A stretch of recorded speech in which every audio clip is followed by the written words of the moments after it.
Monsters, a fantasy novel by Dudley George. Chapter 1, The Groon, Vasaluma, a far distant planet, not unlike the Earth in its makeup. The populace, the inhabitants of the planet Vasaluma.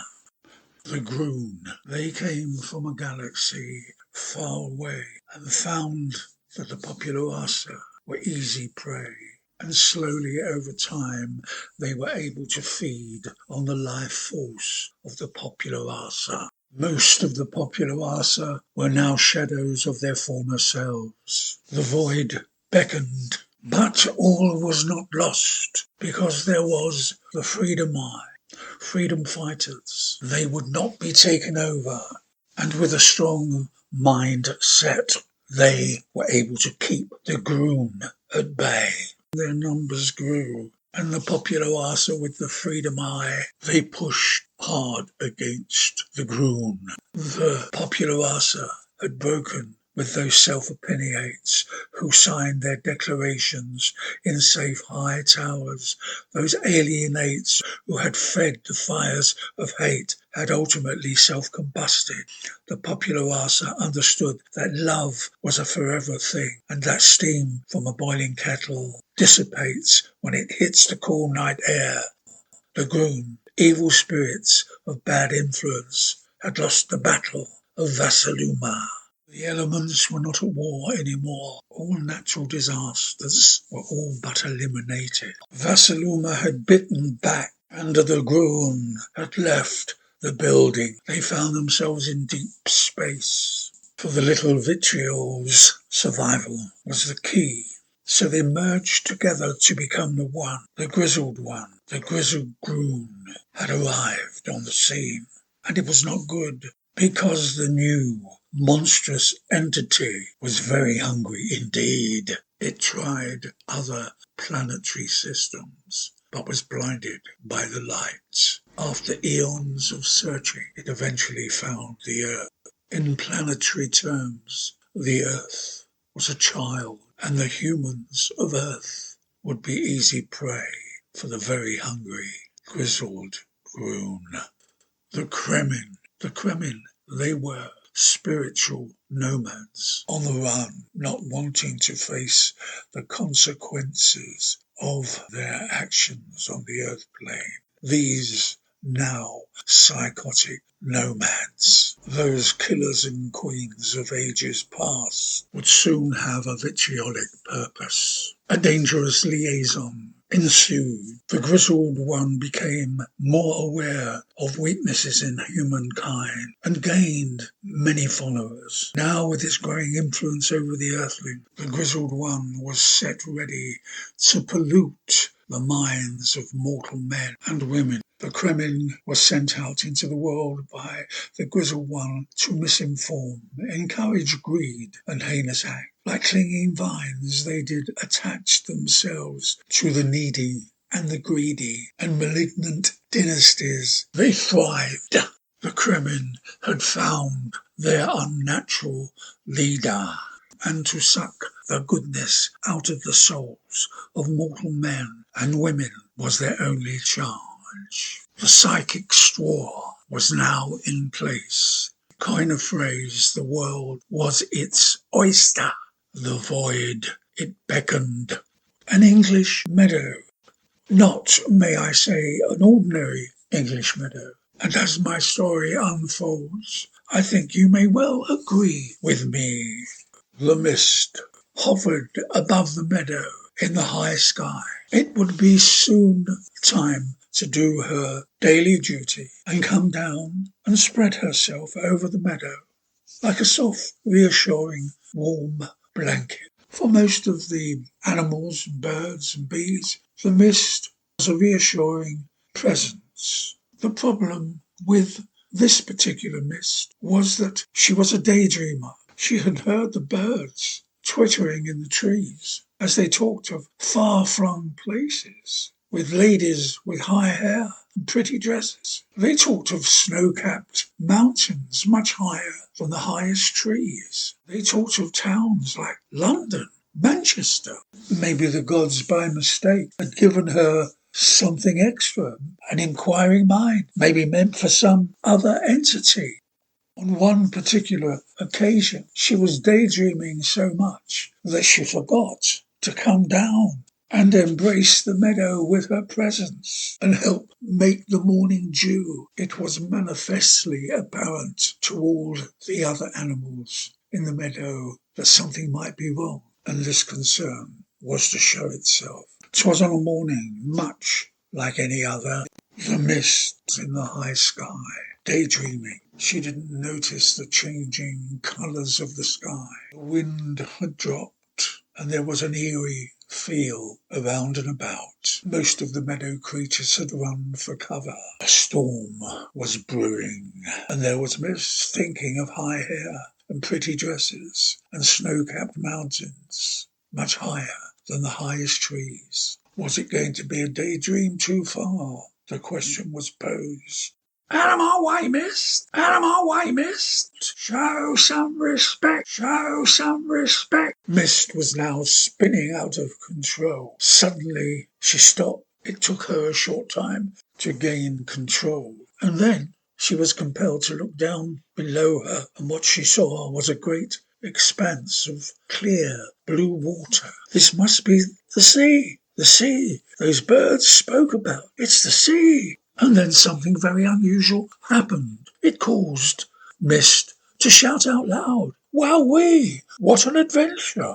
There's something passing through my centre." It was a creature of a massive size. It must be one of those whales that the birds had spoken about. And as dolphins danced and sung, Mist wallowed in the majesty of her new surroundings. Time passed, and Mist realised how completely alone she was. She was, if I might say, bewitched, bothered, and not a little bewildered. She began to feel somewhat obsolete. To her own surprise, she was beginning to miss the meadow and the meadow creatures. Having to come down and give some shelter and help make the morning dew, being needed.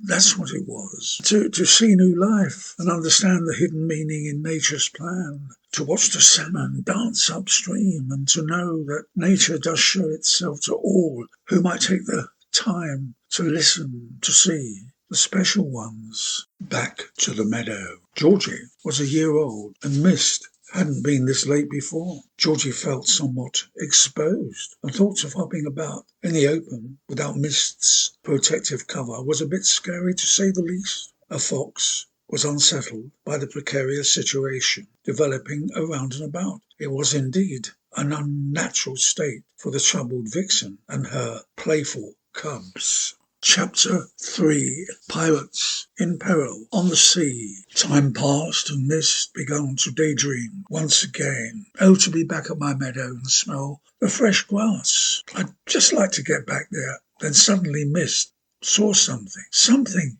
appeared on the far horizon. Mist then said to herself, I do believe that it's one of those ships the birds spoke about. Yes, I do believe. It was indeed a cargo ship making its way to London with trinkets of trade. Mist was now close enough to pick up the thought patterns of the crew of the cargo ship. They were very worried indeed because they had seen on the bow of the ship an albatross, rather large, beautiful bird, but this particular bird was deemed unlucky at sea, of course. 'Twas on a morning much like any other that Mist saw something on the far horizon. What was it, she thought? As it got closer, she realised what it was. She had heard the birds in the trees as they talked of great ships on the briny blue. This was very exciting for Mist, and she forgot her troubles for the moment. And then she saw some impressive swallows coming